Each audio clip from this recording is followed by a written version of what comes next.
You're just aware of your position, that we just see like, oh, we include like this body and what we're doing and the feeling of just your presence. And you might close your eyes. Just take a few deeper breaths.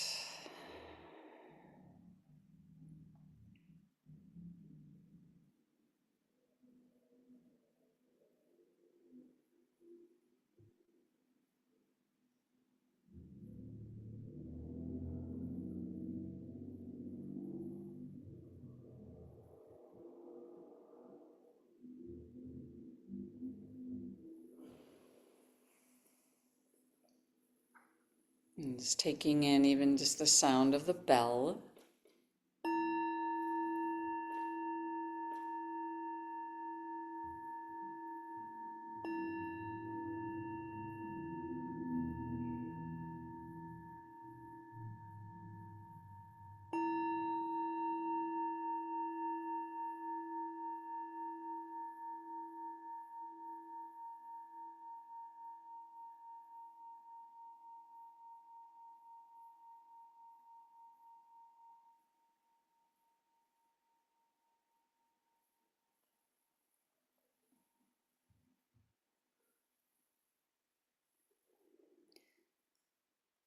So in a way, we're kind of letting go of our normal ways that we operate, of just wanting to get something done.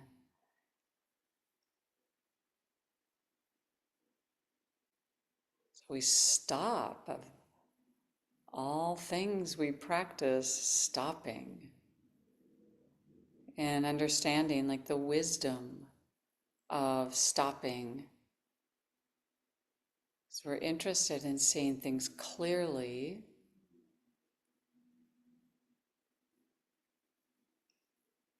So as you're stopping, we are aware of what is happening right now.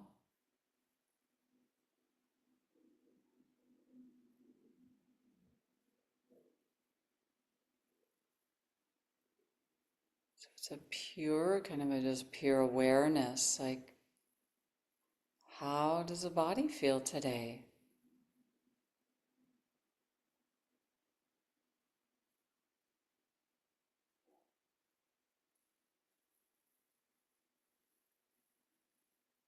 So we bring this caring attention. Feel the stop, the full stop, the body settling in a way, connecting to the earth or feeling merging with nature.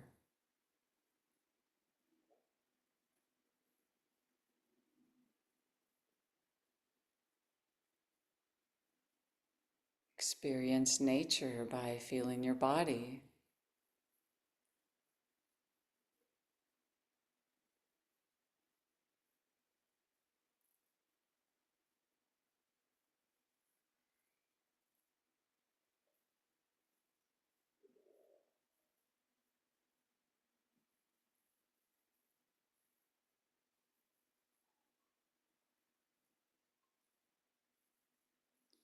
The feeling of maybe relaxing.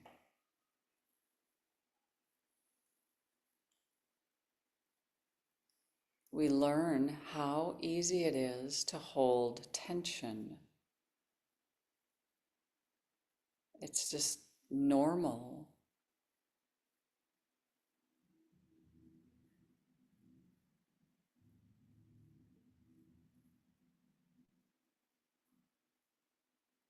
So this, we know this is not an ordinary mind state.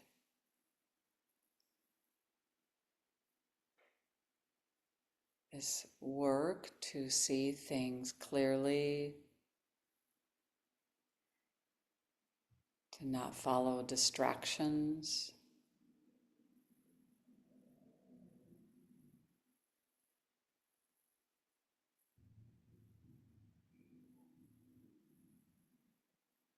What else do you sense or notice right now? Are there sounds or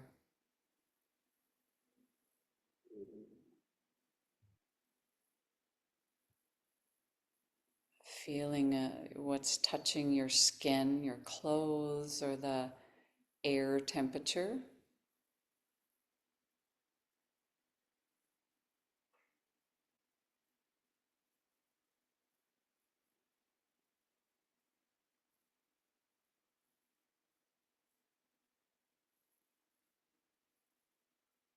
And we get to this deep perception of what's called dukkha. Like what is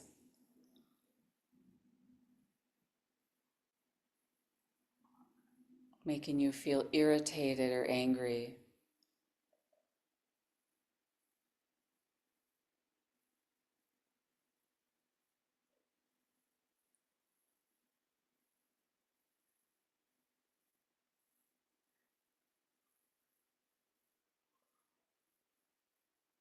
Where do you feel dissatisfied?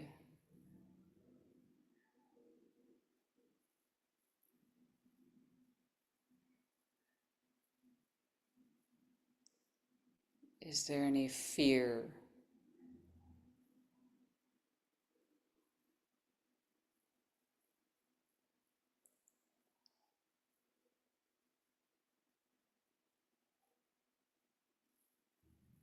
So if we carry these, it can lead to a lot of tension. But as we illuminate and see what's happening, this can lead to the letting go of tension.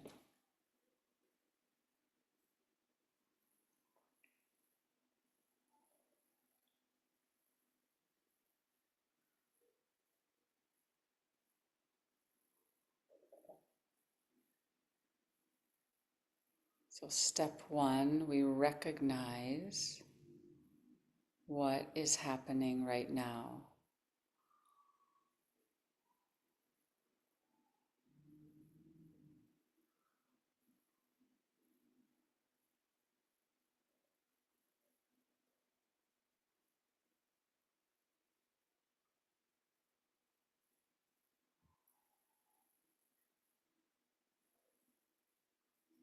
And then noticing that you're breathing,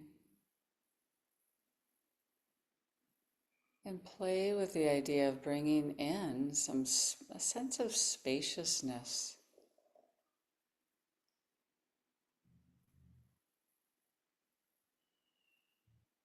We can do this by imagining in the body, like the space around your heart, a feeling that you could create space in the chest or the space around your throat.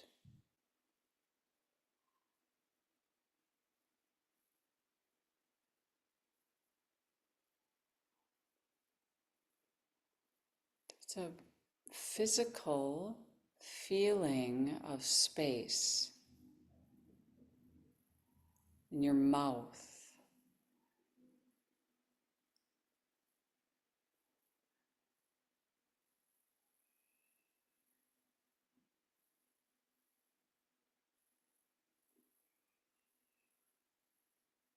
Or imagine almost where you can feel your spine or it's really easy for the spine to feel compressed thanks to this thing called gravity. But there's that little bit of effort, like kind of decompressing and creating good space. Even imagine space around your brain, Again, it's a physical feeling playing with this.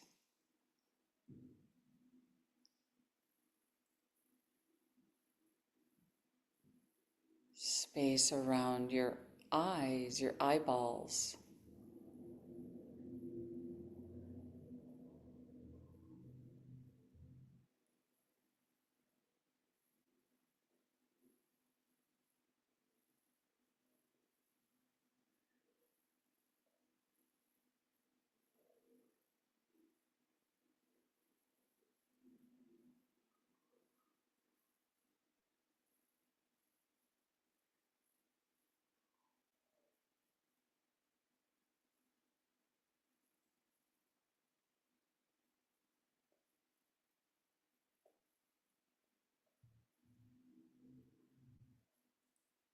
So creating this space in the body, notice that, as I mentioned, we're really here to do some work. It's really subtle, but just a physical feeling of I'm opening up.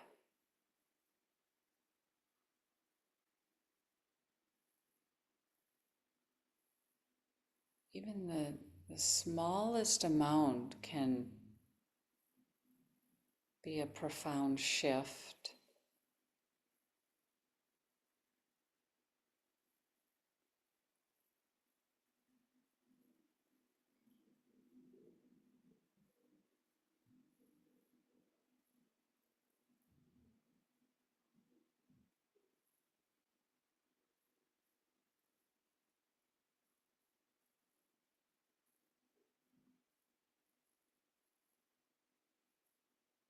And then finally, just play a little bit with your breath, where you do take um, like a longer exhale, like just that, really like a squeeze, almost like you full exhale. And then the inhale, like you soak in, deeper inhale. So we're lengthening the breath. Longer exhale, even just slightly. Longer inhale, but without any strain.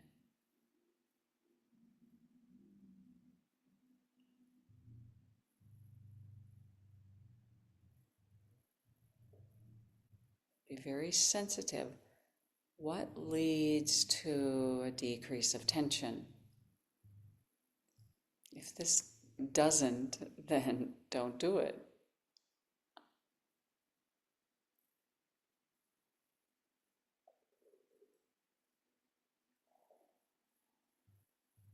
You breathe a little deeper, you feel deeper.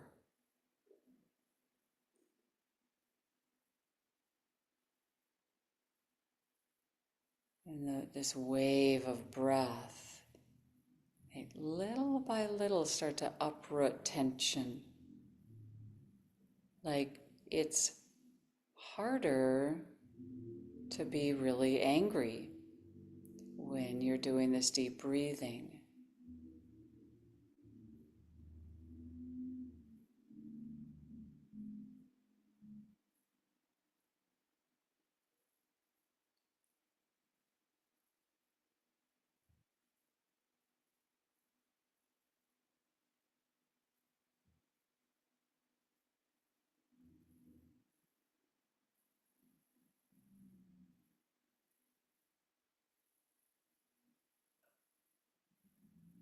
All sorts of little muscles that you might notice you're working to breathe.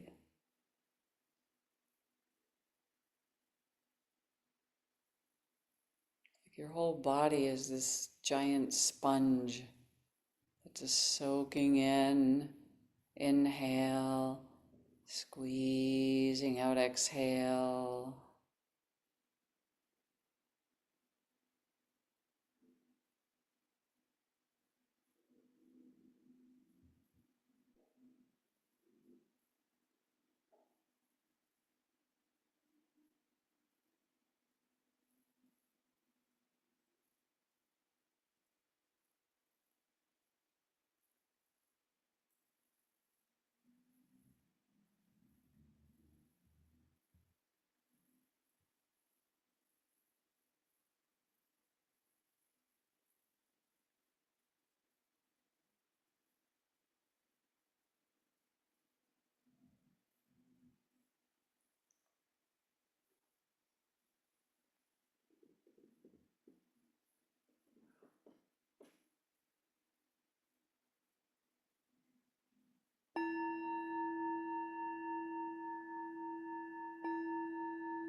So I find that one thing that I've noticed over the years is just um, this practice does take work and effort. For some reason, it just doesn't happen on its own. So I'm going to give one example. So if we are seeking, we're looking at what does really lead to peace, or yeah, a feeling of like joy and just like I want to hesitate to use the words happiness, but sure, happiness. Um,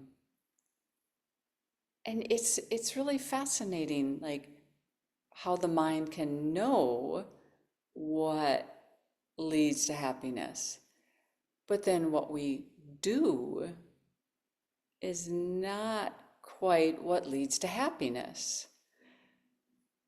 So my recent example was we had some piles of dirt from doing some yard work. And there was a pile of dirt um, that we were removing to put some garden in. And that pile of dirt sat there and sat there because we're like, what do you do? It's like, oh, getting rid of this pile of dirt. And it sat there so long that all of a sudden there were two piles of dirt. And we were just like, oh my gosh, okay, we need to get rid of this. So finally, my husband decided to, rent this truck that had this trailer, and gosh darn it, we're just going to shovel it. And so we did.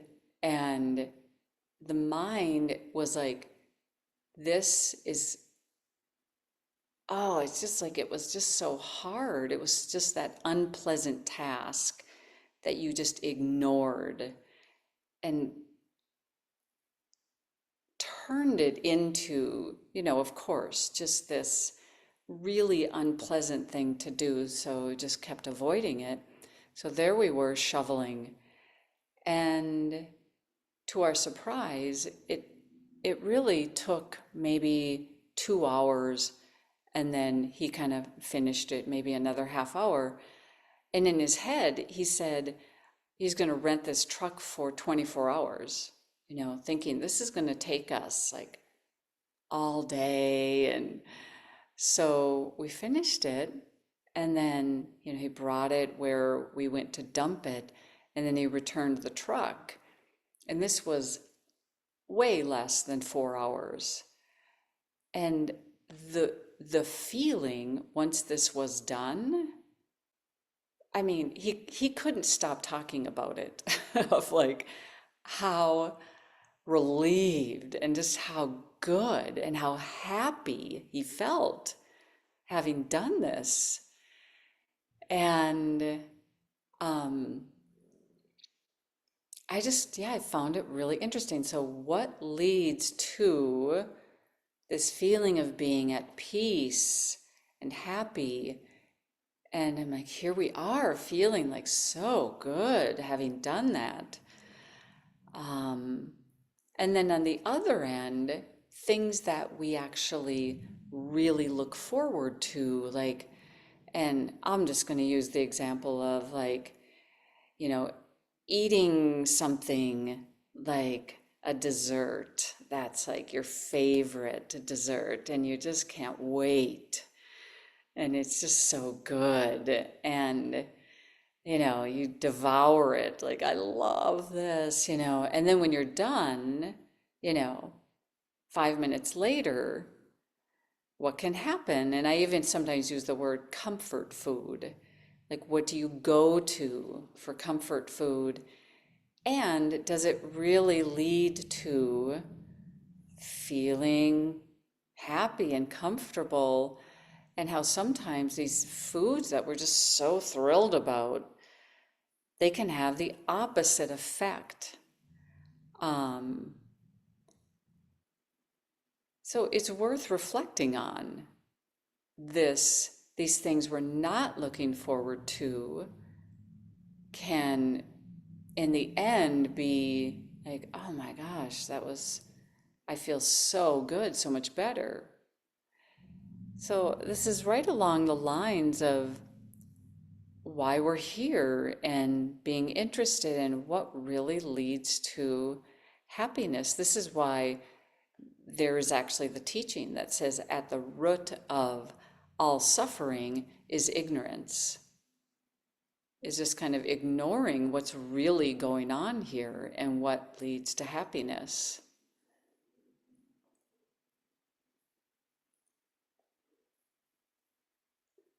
One of the, um, when I'm on retreat, there's one of these food blessings that we'll say before meals. And in many of them point out, they'll say, may I take this food for nourishment, and that it brings me good energy to support my practice.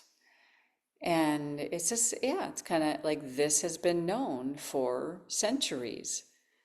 Do we eat food that really brings us like health and good energy? And um, and this doesn't mean it can't taste good, you know. Um, so here, I find like this particular reflection and practice um, can be experienced here in meditation, and is a really good one to take off the cushion. Um, so when we're here and we're with our thoughts and with our body, well, we can notice like if I'm thinking about a memory, I'm thinking about a problem I have right now, and like, well, what happens? We just want to see, well, what happens when I make choice to do that? And we really can notice what the mind is doing and choose to um, kind of plant those seeds that are more skillful or wholesome. And even the most difficult practice is just putting it down, putting down all the distraction again and again, and just see what happens. What does that lead to? So we'll go ahead and practice.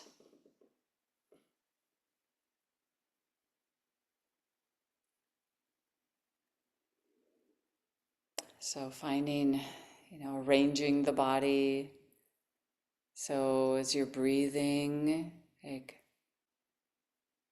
you can create right away, you could just create space, positioning the body where there's a feeling almost of internal flow and spaciousness.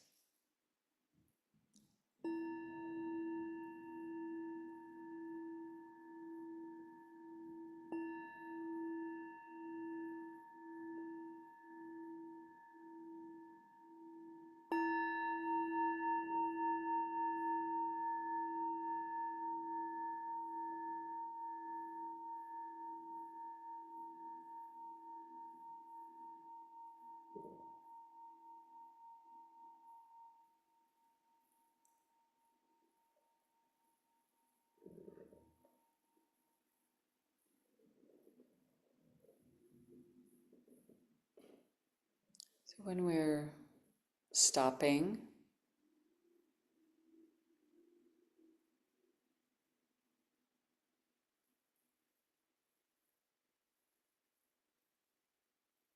when we're putting down distraction, we see like this is similar to, it's like the opposite of ignoring or ignorance. I want to be in reality. I don't want to,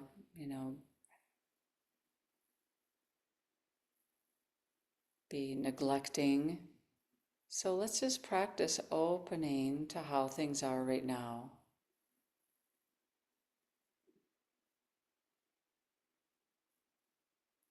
When you bring awareness to your body, what do you notice? I mean, it's true, there can be a lot of pain or issues. I don't want to ignore my physical issues. I want to be with them. I want to open to them. I'm going to practice doing that.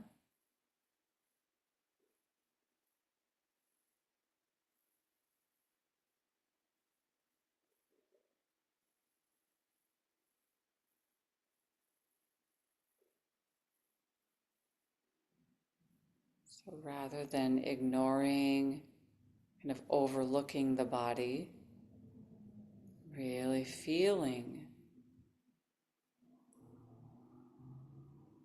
being with,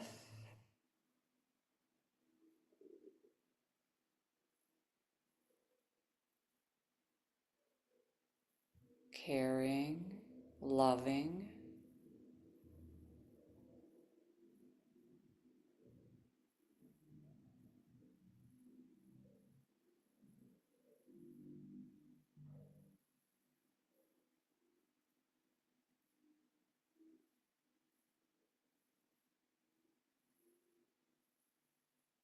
In the Buddhist instructions, the first one is mindfulness centered on the body, because it's so easy to skip over or ignore the body. And then everyone suffers. So right now, just with,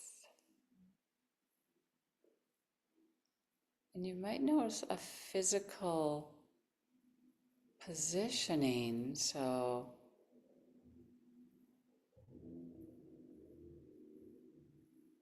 there's a decrease of tension. Body feels open.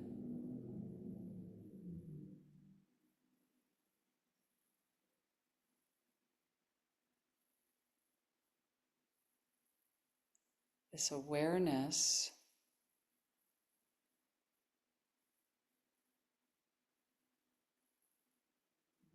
it really doesn't happen on its own.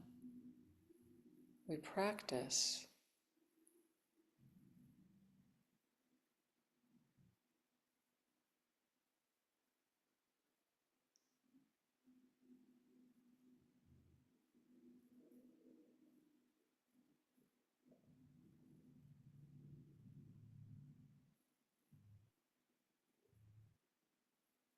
Sustain awareness in the body.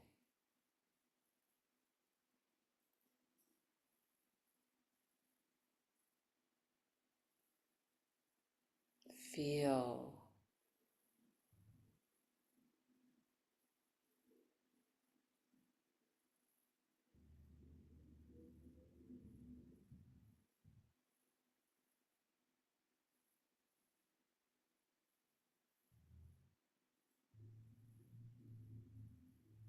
This is a moment of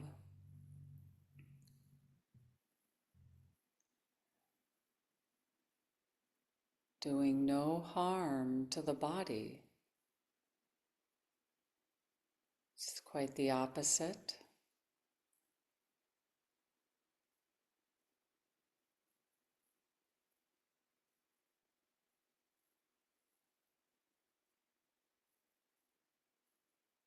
It's a deep care, a remembering.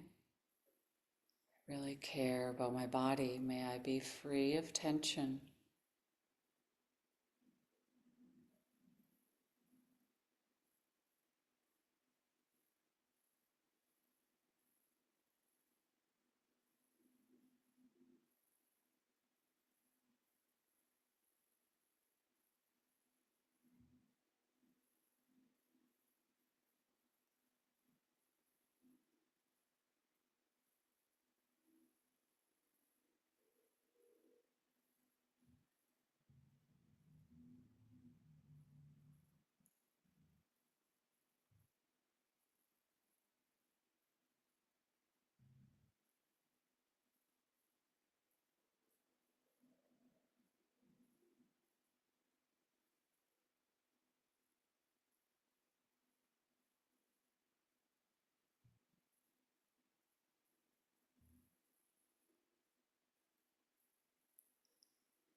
Be aware of the whole space of your belly.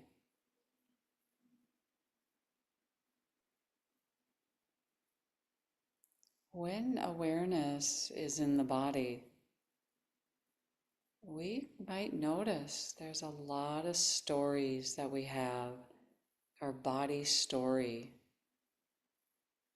a lot of chapters.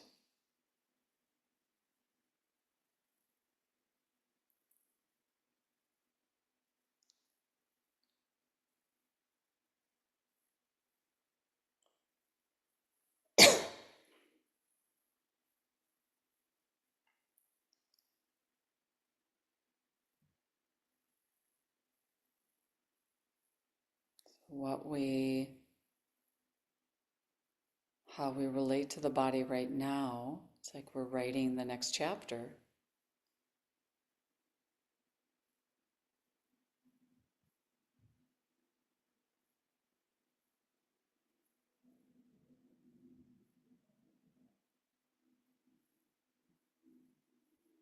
It might look like we're just sitting here. There's this beautiful connection that we're cultivating by breathing and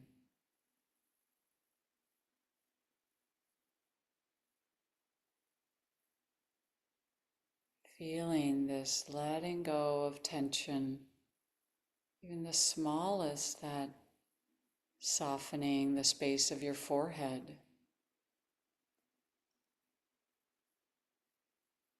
your lips.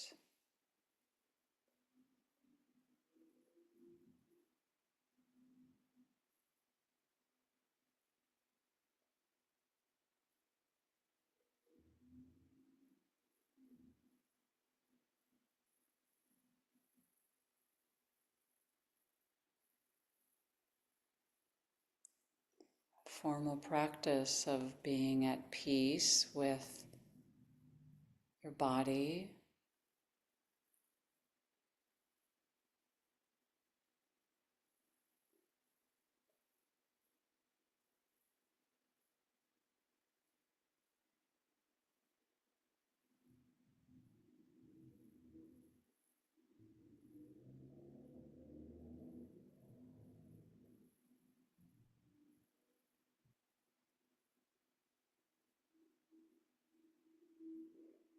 in a way, by putting everything down.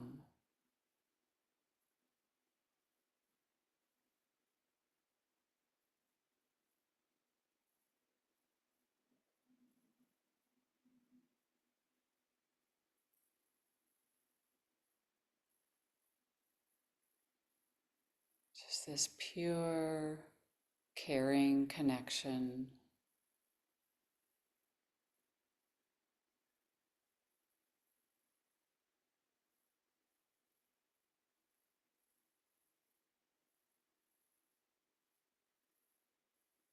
This moment of breathing and relaxing,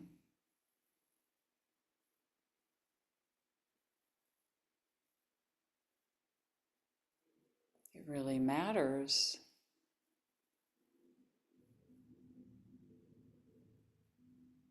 I've called it, sometimes I'll call it the opposite. Like this moment is the opposite of eating a jelly donut. No, it's just this purifying that's happening.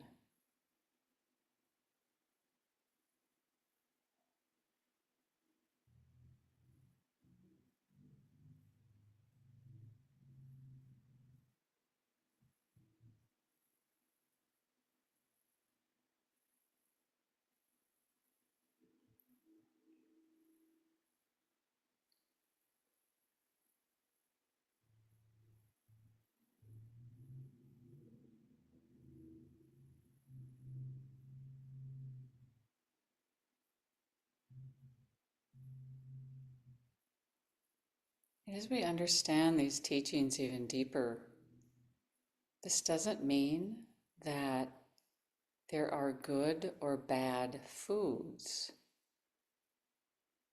We're just noticing what happens. We stay interested. Does this lead to peace,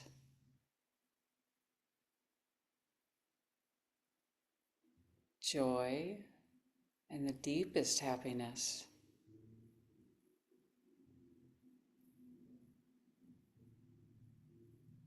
That's why it's called a middle path.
So, just this final moment of reflecting on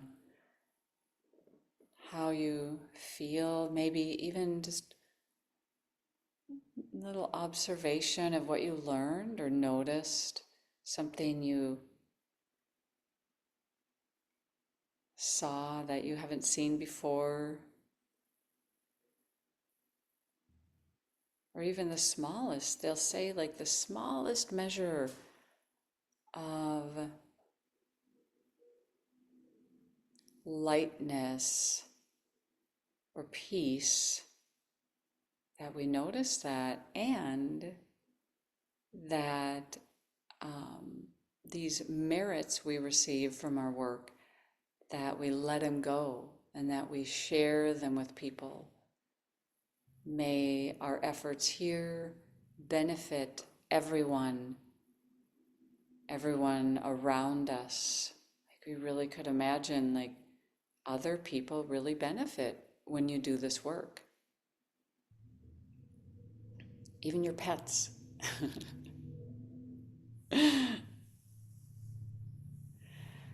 Thanks everyone so much for practicing, and really this is the world needs this.